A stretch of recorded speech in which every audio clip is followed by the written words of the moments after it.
Stop right there. Before you close this video thinking office politics doesn't apply to you, let me tell you something that's gonna sting. Every single promotion you didn't get, every raise that went to someone less qualified than you, every time your work disappeared into someone else's presentation, every closed-door meeting where your name wasn't mentioned, every time you worked until midnight while someone who left at 5 got the credit. That wasn't bad luck. That was the cost. The dark, brutal, financially devastating cost of refusing to play office politics. You were told a lie. Just do good work and you'll be rewarded. Stay out of office politics, keep your head down, let your work speak for itself. How's that working out for you? Here's the truth nobody wants to admit. The person who got your promotion wasn't better than you. They were smarter about the game you pretended didn't exist. While you were optimizing spreadsheets, they were optimizing relationships.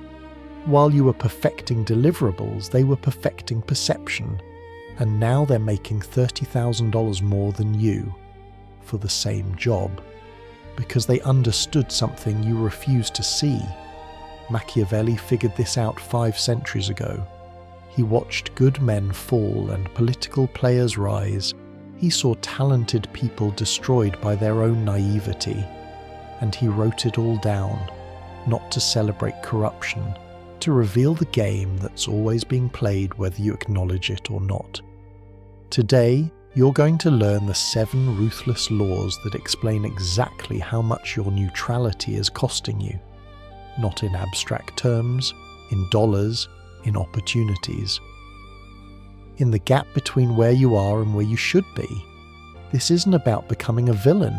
This is about refusing to be a victim. This is about understanding that refusing to play the game doesn't make you noble. It makes you poor. It makes you invisible.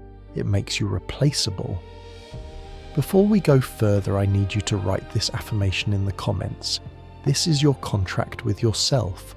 Politics is power. Think about the last time you got a raise. How long did it take? How hard did you fight for it? Now think about your co-worker, the one who seems to get everything effortlessly, the one whose work isn't better than yours but somehow always gets recognized. What's the difference? They're not smarter, they're visible, and you're paying what I call the invisibility tax. Here's what most employees do. They believe their work speaks for itself. They finish projects on time. They solve problems quietly. They assume that somewhere, someone is keeping score, that their manager knows exactly how hard they're working. That's the trap. That assumption is costing you everything. Your manager isn't tracking your contributions. Your manager is managing 15 other priorities, sitting in 7 hours of meetings per day, and making decisions based on the last conversation they remember having. If you're not actively controlling that conversation, someone else is. Let me put a number on this. The average employee who doesn't manage their visibility loses $50,000 in compensation over 5 years, not because they're not valuable, because they're not visible. Over a career, we're talking $200,000 or more in lifetime earnings. But here's the darker part. Your invisibility isn't just costing you money, it's making someone else rich. Every budget has a fixed amount for raises and promotions. When you don't fight for your share, that money doesn't disappear. It goes to someone who did fight. Your manager wants you invisible, not because they're evil, because you're easier to manage, easier to underpay, easier to overlook when the hard conversations about budget happen. The quiet employee who never pushes back is a manager's dream. Reliable output, minimal cost, no political headache. Machiavelli once said, "Everyone sees what you appear to be, few experience what you really are." In the modern workplace, that line is prophecy. Your actual contributions don't matter nearly as much as the perception of your contributions. So what do the strategic players do differently? They practice strategic visibility. Every week, send your manager a brief update, 3 bullet points: what you completed, what problems you solved, what impact it had. This creates a documented record that your manager can reference when someone asks what you've been doing. In meetings, speak first, not to dominate, to establish presence. The person who frames the conversation controls the perception of value. Create a brag file. Every win, every piece of positive feedback, every metric that improved. When performance review time comes, you're not trying to remember 6 months of work. You're pulling from a curated list of undeniable impact. Attach your name to your work, literally. Every deliverable should have your name on it before it leaves your hands. Because the moment it's forwarded without attribution, it becomes someone else's contribution. Here's the paradox. The less politics you play, the more you're controlled by those who do. You think you're staying neutral. But neutrality is just choosing to lose quietly. I control my narrative. Let's talk about something uncomfortable. You think you're independent. You think that your skills, your work ethic, your individual contribution is enough to protect you. That belief is going to cost you your entire career.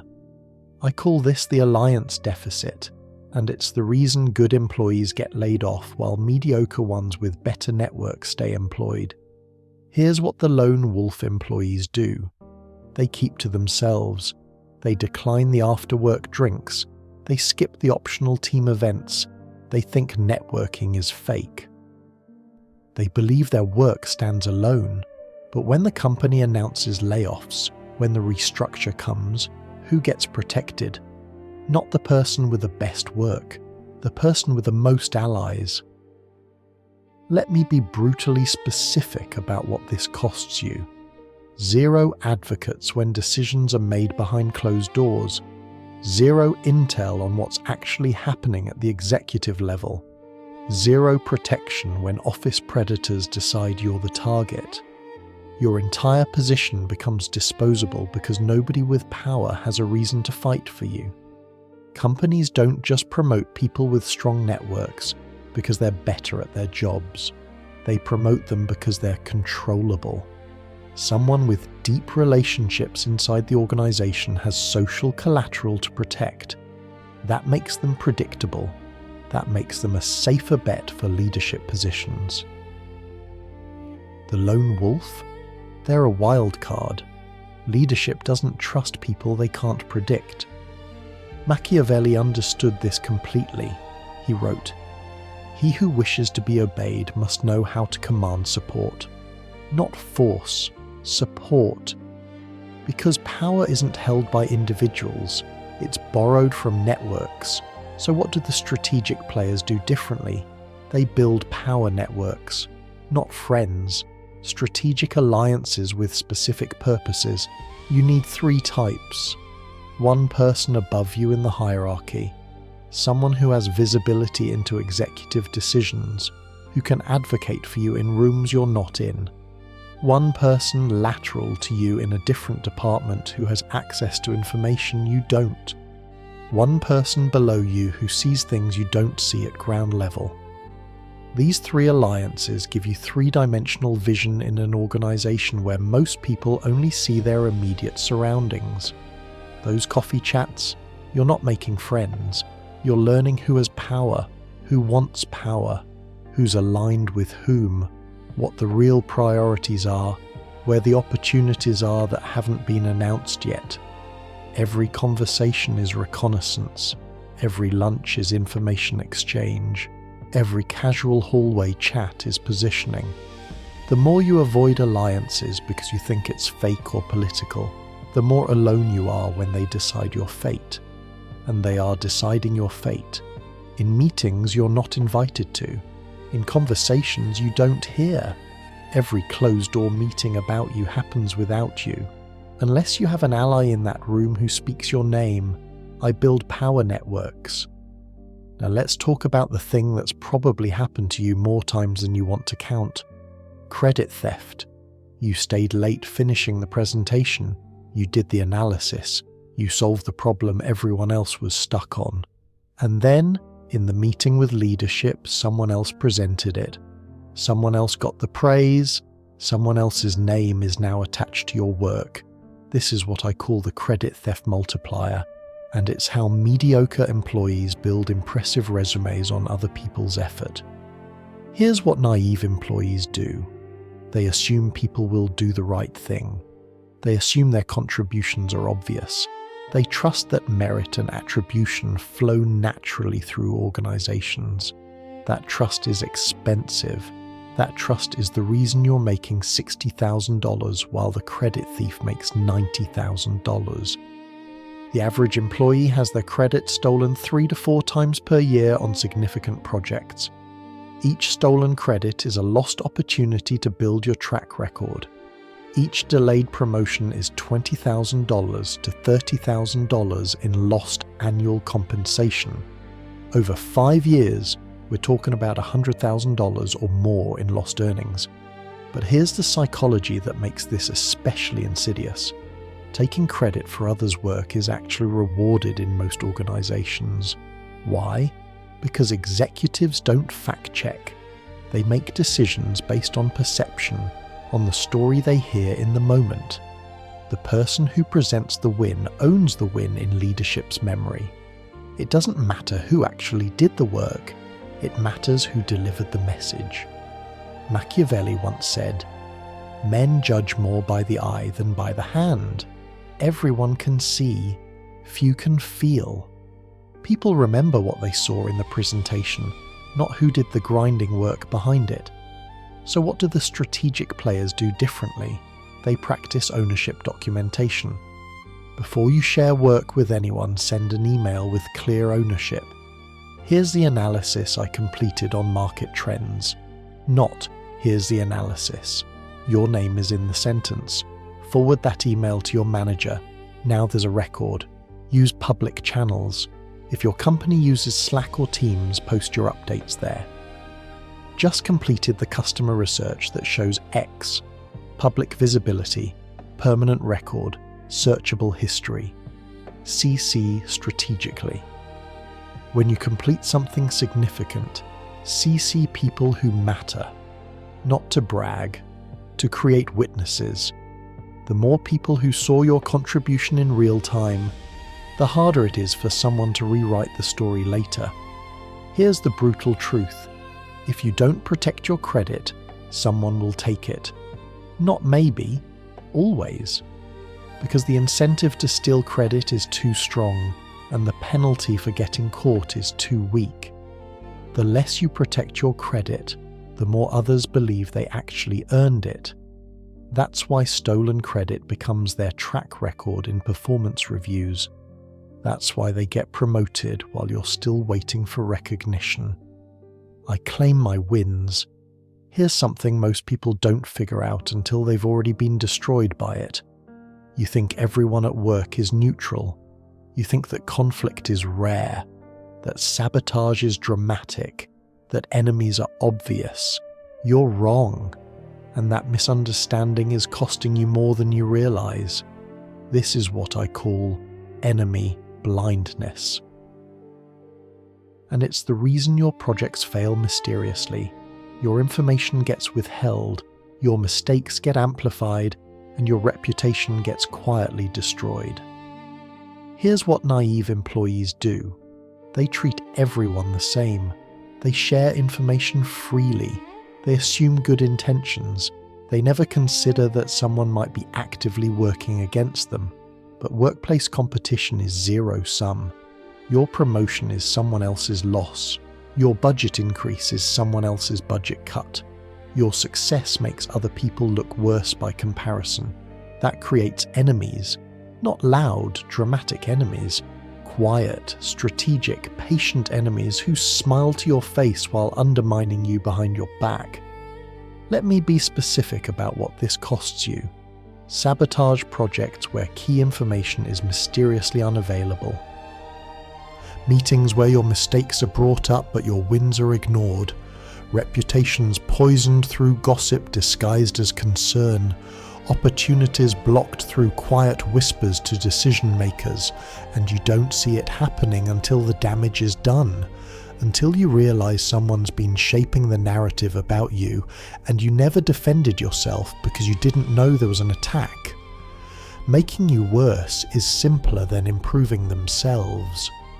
All they have to do is plant doubt. I'm not sure they can handle more responsibility. I heard there were some concerns about their collaboration style. That's the attack. Just innuendo. Just well-placed concern. And now your reputation has a crack in it. Machiavelli wrote, "Keep your friends close, but know your enemies closer." Because ignorance of enemies is permission for them to strike without resistance. So what do the strategic players do differently? They practice threat identification. They identify who gets defensive when they win, who never offers help, who agrees in meetings but doesn't follow through, who's always pointing out issues with their work but never with their own. But you don't attack enemies directly. That makes you look aggressive. Instead, you neutralize them, make yourself useful to their goals, find a temporary alliance based on mutual interest. Now they have a reason not to sabotage you. Build your own network stronger than theirs. If they spread doubt about you, make sure you have 3 advocates ready to defend you. The goal isn't to destroy them. The goal is to make destroying you too expensive, too risky, too likely to backfire. The less you acknowledge enemies, the more freedom they have to destroy you. They're playing chess. You're pretending there's no board. I see the battlefield. When was the last time you found out about a major decision at your company? Was it in the official announcement? Were you reading it at the same time as the newest intern? If you're nodding, you're operating at an information disadvantage that's costing you everything. This is what I call the information poverty trap, and it's the reason you're always 1 step behind while others seem to be 3 steps ahead. Most employees wait for official announcements. They trust transparency. They assume that important information will be communicated clearly and fairly. That belief is keeping you poor and blind. The average employee finds out about restructures and opportunities at the same time as everyone else. That means 0 time to position yourself, 0 time to have conversations that matter. Meanwhile, people with information networks know about the restructure 6 months before it's announced. They know the new VP is hiring before the role is posted. They know the budget freeze is coming before people stop approving expenses. That information gap is worth tens of thousands of dollars per year in positioning and strategic advantage.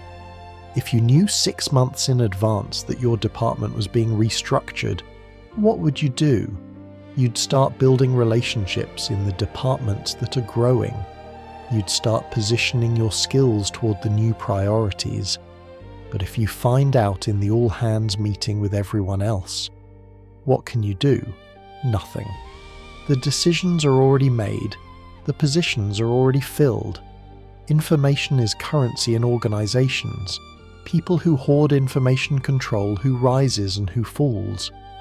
Machiavelli once said, "Knowledge of future events gives power over present actions." Early information allows strategic positioning before competition even notices the game has changed. So what do the strategic players do differently? They cultivate information sources. Executive admins are gold. They schedule meetings. They see calendars. They overhear conversations. They know things before executives announce them. Cross-functional project teams. Every project you join is an intelligence operation. What are their priorities? What are their budgets?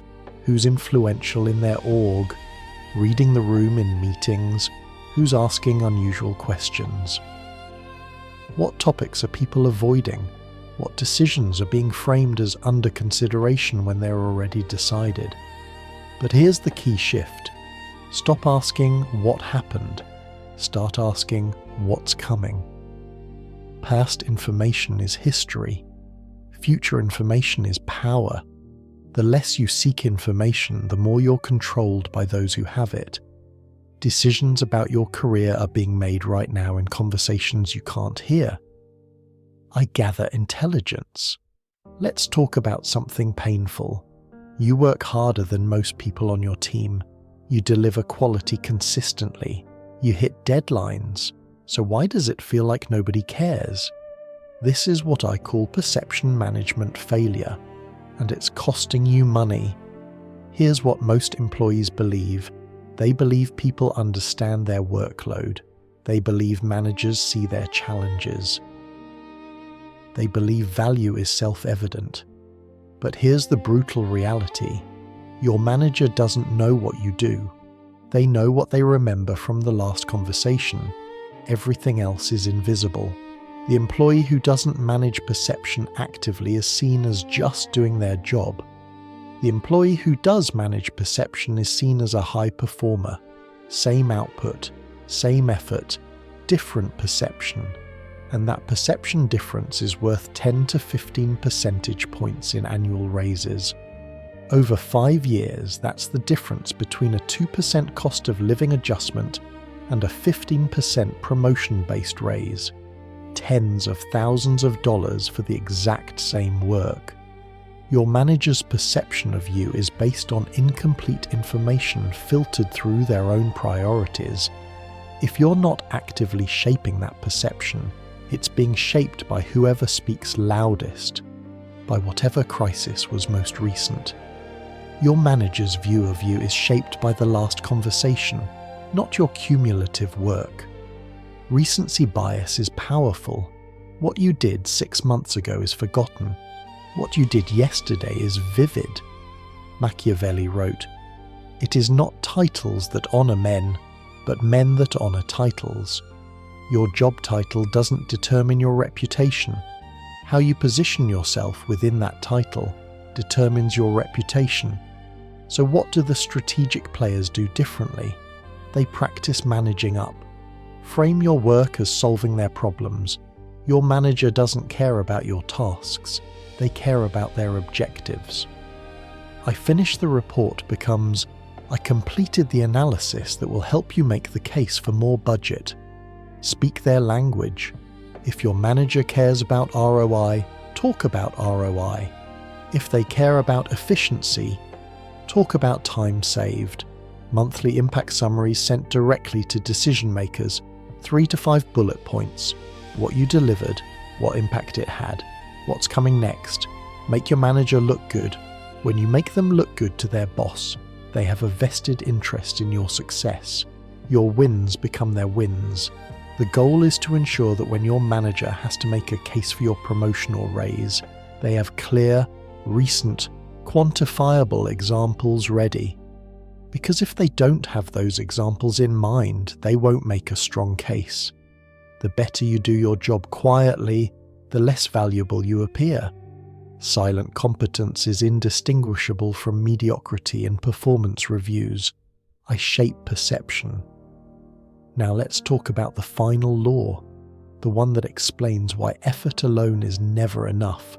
You've worked hard, you've delivered quality. You've done everything right, and then you ask for the raise, and the answer is no. Not because you weren't qualified, but because you asked at the wrong time. This is what I call the timing ignorance penalty, and it's the reason strategic players with less talent often beat hard-working employees with more talent. Most employees make moves when they're ready, when they've finally worked up the courage, when it feels right to them. They think effort and qualification are enough. Timing isn't luck. Timing is intelligence. Let me be specific. You ask for a raise during a hiring freeze. Denied. You pitch a project after budget allocation is locked. Ignored. You apply for a promotion 3 weeks after your manager's boss announced cost-cutting measures. Rejected. Same ask, different timing, completely different outcome. The difference is worth 12 months of waiting. 12 months of inflation eating your purchasing power. Most rejections aren't about merit. They're about context. Decision makers have windows of receptivity, moments when they're open to ideas, when budget is available, when saying yes serves their interests. Those windows are small and they close fast. But here's what makes this especially powerful. The people who control timing control outcomes because they know when decision makers need to say yes. Your manager just announced a win to their boss. Their political capital is high. That's when you ask for resources. Your company just announced record profits. That's when you negotiate salary. Your executive sponsor just got promoted. That's when you express interest in opportunities in their new org. Machiavelli wrote, "The wise man does at once what the fool does finally." The strategic player recognizes the right moment and acts immediately. The fool waits until they're ready and misses the window entirely. So what do the strategic players do differently? They learn the calendar, not just holidays, the organizational calendar, fiscal year planning cycles, performance review windows, budget allocation timelines. Every one of these events creates timing opportunities. Fiscal year planning? That's when multi-year investments get approved. Performance review prep? That's when managers are thinking about their team's growth. But timing isn't just about asking at the right moment. It's about positioning before the moment arrives. The strategic player starts the conversation about promotion 6 months before the promotion cycle. By the time formal reviews happen, their manager has already mentally placed them in that next role. Right action at wrong time is still failure. You can have the perfect pitch, but if you deliver it when your manager just got chewed out by their boss, when the company just announced layoffs, when budget is frozen, the answer is no. Perfect pitch. Wrong moment equals rejection. Decent pitch. Perfect moment equals approval. Decision makers want to say yes when conditions allow them to say yes.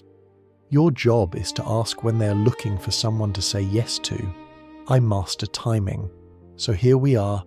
7 laws, 7 costs, 7 ways that refusing to play office politics has been draining your bank account and stalling your career. Let's recap fast. Law 1. The invisibility tax. Not managing your visibility costs you $50,000 or more over 5 years. Law 2. The alliance deficit. No network means no protection. When layoffs come, you're alone, expendable. Law 3. The credit theft multiplier. Your work becomes someone else's promotion. Your impact becomes their track record.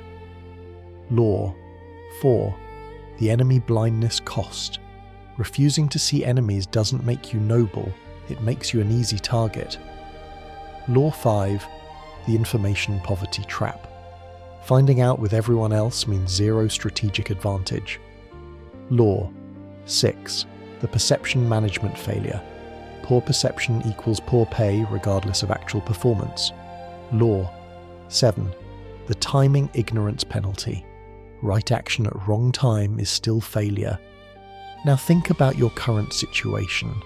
How many of these laws have you been violating? How much money have you left on the table? Here's the binary choice in front of you right now. Type 1. The person who finishes this video, nods along, and then goes back to doing exactly what they've always done. This person is still going to be underpaid 5 years from now, still going to be passed over for promotions. Type 2. The person who makes a decision.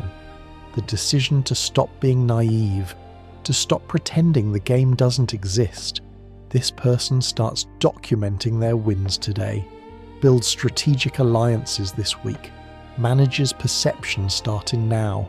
5 years from now, the gap between these two types will be massive. Not in talent, not in work ethic, in income, in title, in respect, in options, in freedom. Machiavelli didn't write about politics because he loved it. He wrote about it because ignoring it gets you destroyed. The game is being played whether you participate or not. The only question is whether you're a player or a piece on someone else's board. You now have the knowledge. You now see the invisible costs. What you do with that knowledge is your choice. But understand this. Choosing not to decide is still a decision. Choosing not to play is still playing. You're just playing to lose. If this video showed you something you've been refusing to see, hit the like button. If you know someone who's still believing the lie that good work is enough, share this with them. Subscribe to this channel if you want more strategies they don't teach in HR orientation, more truths they don't put in the employee handbook. Write this final affirmation in the comments: I play to win. Remember, the rules exist whether you acknowledge them or not. The politics happen whether you participate or not. The money flows whether you position yourself or not. The only question is whether you're going to keep leaving your share on the table for someone else to take, or whether you're going to start claiming what's yours, your move,